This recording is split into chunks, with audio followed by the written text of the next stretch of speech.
Veamos ahora qué es el hoisting, una característica especial que ocurre en JavaScript y normalmente no la hemos visto en otros lenguajes. Esto sí que es algo nuevo que seguramente no conocerás. Bueno, pues ¿a qué llamamos hacer hoisting en JavaScript o que las variables son hoisted?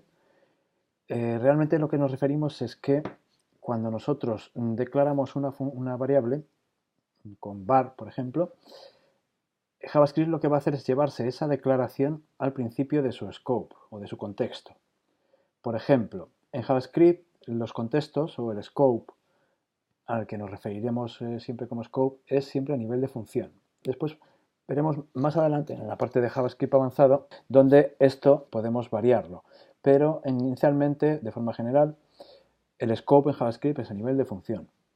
Entonces, si nosotros declaráramos aquí una variable llamada pinto, en cuanto nosotros hagamos una función, obtendremos un nuevo contexto y si aquí dentro de esta función declaráramos de nuevo una variable llamada pinto, JavaScript va a coger este var pinto y lo va a poner al inicio de dentro de esta función, encima del console.log que estamos viendo aquí.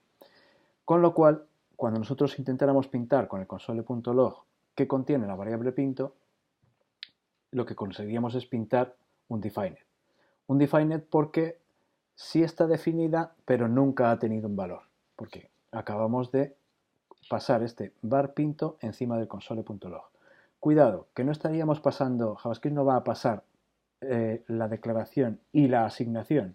La asignación se va a quedar aquí en su sitio, pero va a pasar el var pinto encima del console.log, que es el principio de su scope.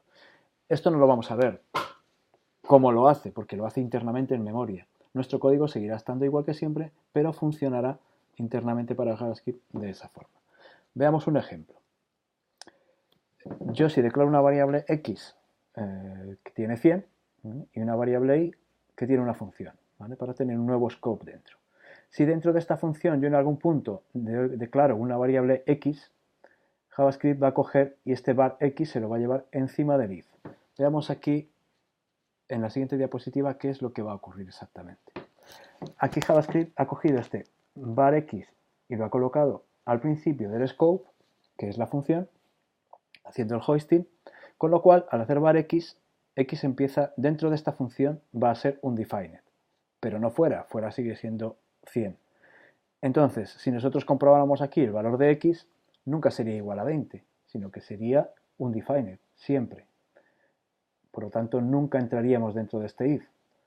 Y al devolver x aquí, estaríamos devolviendo siempre un defined.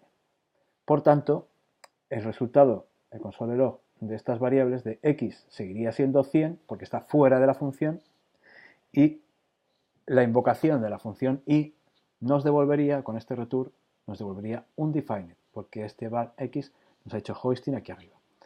¿Cuándo puede ocurrirnos el hoisting? No os preocupéis porque no es algo muy común que nos ocurra. Nos suele pasar cuando nombramos a una variable, declaramos una variable con el mismo nombre de otra que tenemos declarada fuera de la función y pretendemos que tenga el mismo valor.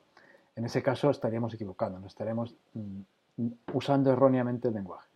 Con lo cual, como no es muy común que utilicemos variables con el mismo nombre dentro y fuera de funciones, pretendiendo que tengan el mismo valor, pues nos ocurrirá pocas veces esto del hoisting.